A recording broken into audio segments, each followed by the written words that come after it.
এ সময় ইহুদিদের সাথে যে মক্কা মদিনার যে লড়াই চলছিল, ইহুদিরা ছিল আমাদের নবীদের প্রধান এবং প্রথম শত্রু। সেই একই যে ইহুদি ভদ্র মহিলা নবীজিকে একদম দেখতে পারতেন না। নবীজি যেদিন যে পদ্মারে প্রতিদিন নামাজ আদায় করতে মসজিদে যেতেন,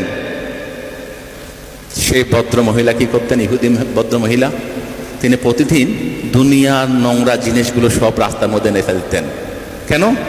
নবীজি তো উঁচু পা করে নামাজ পড়তে যাচ্ছেন, তার প্রতিমধ্যে যদি ময়লা থাকে তাহলে তার নাপাক হয়ে যাবেন, নামাজ জায়েজ হবে না। সেই ভদ্র মহিলা, ইহুদি ভদ্র মহিলা তাই ভাবতেন। কিন্তু নবীজি তিনি তো মন শুদ্ধ, অন্তর শুদ্ধ, তিনি গিয়ে নামাজ আদায় করতেন। প্রতিদিন তাই হতো, প্রায় চলছিল।